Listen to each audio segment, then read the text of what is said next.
I hope कि अभी तक आप लोगों ने ये सब कुछ जो मैंने सिखाया इसको एटलीस्ट एक बार प्रैक्टिस कर लिया है। देखें, अगर तो आपने नहीं किया तो आई हाईली रिकमेंड कि इस चीज़ों को प्रैक्टिस भी करें। आप एक एड्स मैनेजर बनाएं, एक शॉपिफाई स्टोर बनाएं, उसको प्रैक्टिस करें। इस पे आपकी कोई कॉस्ट नहीं लग रही क्योंकि आप कार्ड अटैच नहीं कर रहे, आप डमी ऐड बना रहे हैं लेकिन उसको पब्लिश नहीं कर रहे। तो आप इस पे प्रैक्टिकली काम अभी से स्टार्ट कर दें, तभी ये चीज़ें आपको क्लियर होंगी। हमने कन्वर्जन कैंपेन्स बनाई, हमने रीटारगेटिंग की कैंपेन बनाई, लेकिन ये सब चीज़ें हमने लिंक की अपने बजटिंग के साथ। बजट पे मैंने आपको एक्सप्लेन किया कि बजटिंग और स्केलिंग जब आपने करनी है तो उसके लिए आपने कुछ डेटा को मॉनिटर करना है। उन डेटा को मॉनिटर करने के लिए हमारे पास मल्टीपल मैट्रिक्स होते हैं जिनको हमने ऑब्जर्व करना होता है।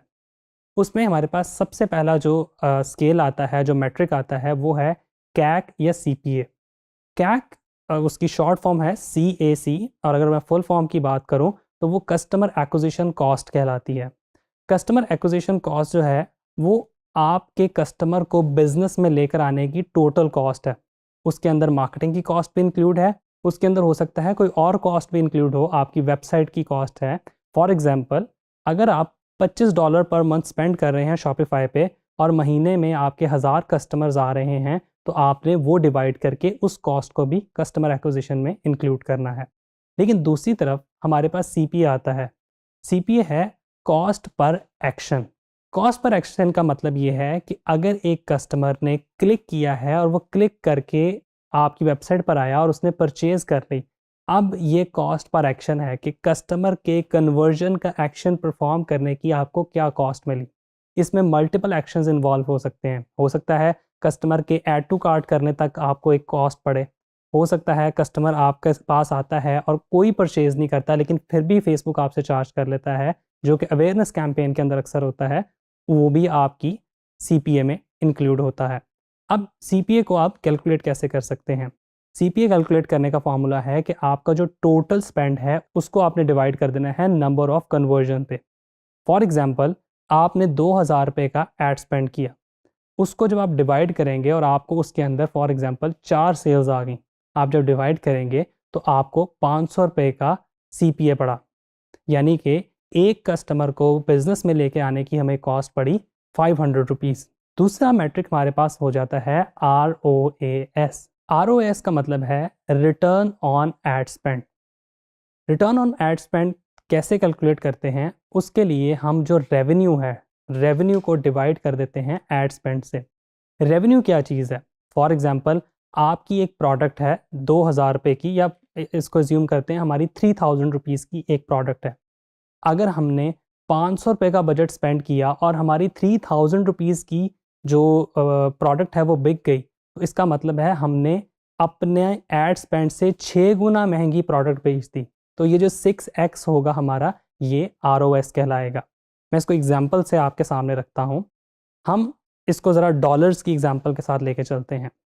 फॉर एग्जांपल, आपने एक दिन में $100 स्पेंड किए, $100 के अगेंस्ट आपको 10 कन्वर्जन्स आई और आपने जो रेवेन्यू जनरेट किया वो $300 का रेवेन्यू जनरेट कर लिया। अब अगर इसका CPA कैलकुलेट करें उसी फॉर्मूले के तहत, तो हमें $10 का CPA पड़ा और हमारा ROS कितना हुआ? 3x। $100 हमने स्पेंड किए और इसके अगेंस्ट हमारे पास जो रेवेन्यू आया, यानी कि ROAS जो हमारे पास आया, वो 3x आया। अब हम स्क्रीन की तरफ चलेंगे और चल के देखेंगे कि इन मैट्रिक्स को आप प्रैक्टिकली एक कैंपेन मैनेजर के अंदर, एक एड्स मैनेजर के अंदर किस तरह से ऑब्जर्व करते हैं और इनकी बेस पे हम डिसीजन मेकिंग कैसे करते हैं।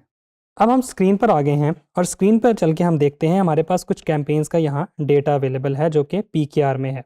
अब यहाँ पे अगर हम इसको देखते हैं तो हमारे पास ये एक कैंपेन है जिसका 4000 पर डे का बजट है। ठीक है, हम थोड़ा सा इसको आगे लेकर आते हैं। चलें हम इस कैंपेन को पहले ऑब्जर्व करते हैं। इस कैंपेन का हमारा जो बजट है वो हमने ऑटोमेट किया हुआ है। रिजल्ट में हमें पता लग रहा है कि हमारी जो कन्वर्जन है वो 64 कन्वर्जन्स हमें मिली हैं, यानी कि 64 लोगों ने एक्चुअली बाय किया है। अब वो रीच में आपको बता रहा है कि कितने लोगों तक इसकी रीच पहुंची है, कितने लोगों ने इसको देखा। अब आपको यहाँ पता लग रहा है कि 44,000 लोगों तक ये ऐड पहुंची और उनमें से 64 लोगों ने एक्चुअली बाय किया, इम्प्रेशंस बता रहा है और उसकी बेस पे कॉस्ट पर रिजल्ट कैलकुलेट कर रहा है।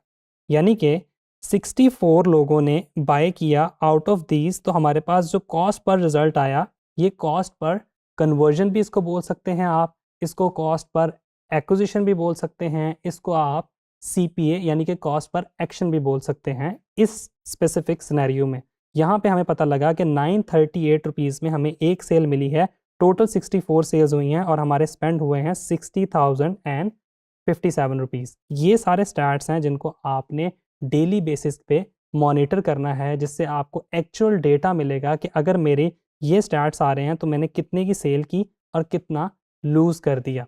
इसको ऑब्ज़र्व करते हुए आपने फ्यूचर की स्ट्रैटेजी को डिज़ाइन करना है। यहाँ पे आपको एक और बात भी आपने ऑब्ज़र्व की होगी कि कैटेगरी वाइज जो आपकी कस्टमर एक्विजिशन कॉस्ट है, जो आपका कैक है, वो चेंज होता रहता है। वो कैसे चेंज होता है? अगर कंपटीशन ज़्यादा होगा तो उस स्पेसिफिक इंडस्ट्री के अंदर कैक हाई चला जाएगा। मैं अगर पाकिस्तान की आपको एग्जांपल देता चलूँ, तो पाकिस्तान में कुछ ऐसी निशेज़ हैं जहाँ पे आपको 100 से 200 रुपए में सेल मिलती है। लेकिन कुछ ऐसी निशेज़ भी हैं जहाँ 1000 रुपए में या इवन 1500 रुपए में सेल मिलती है। इसमें एक रूल ऑफ थंब भी है कि अगर प्रोडक्ट एक्सपेंसिव है तो उसका जो कैक है वो हाई होगा। यानी कि अगर प्रोडक्ट जो है वो 10,000 रुपए की है, हाई एंड कस्टमर की प्रोडक्ट है, तो उसको रीच में लेकर आने के लिए, ज़्यादा लोगों तक पहुँचाने के लिए मेटा ज़्यादा एड स्पेंड करेगा।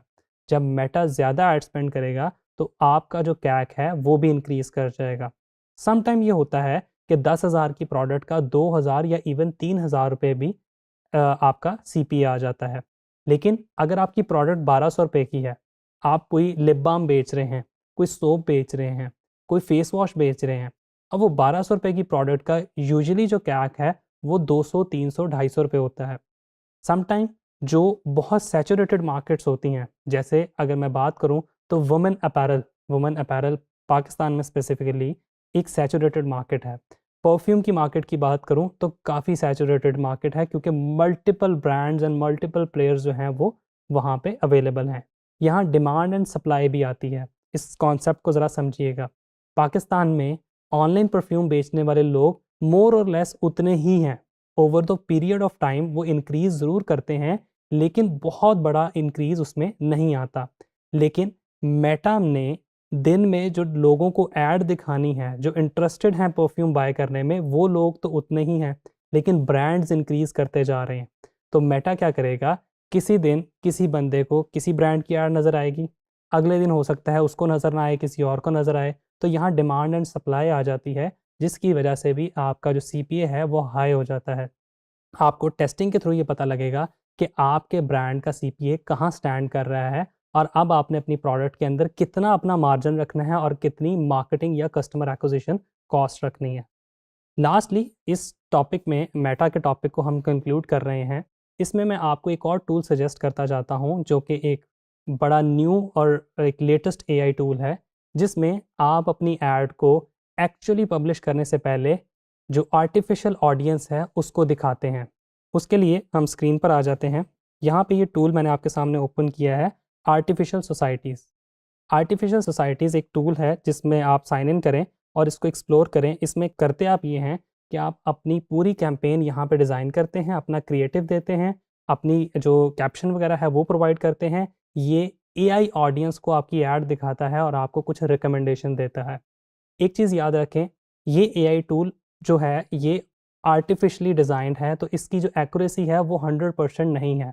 तो आप इसको भी ट्राई करें, लेकिन एक्चुअल ऑडियंस के सामने अपनी प्रोडक्ट को आपने टेस्ट भी ज़रूर करना है, ताकि आपके पास रियल सिनेरियो आ जाए और रियल रिजल्ट्स आ जाएँ। Thank you.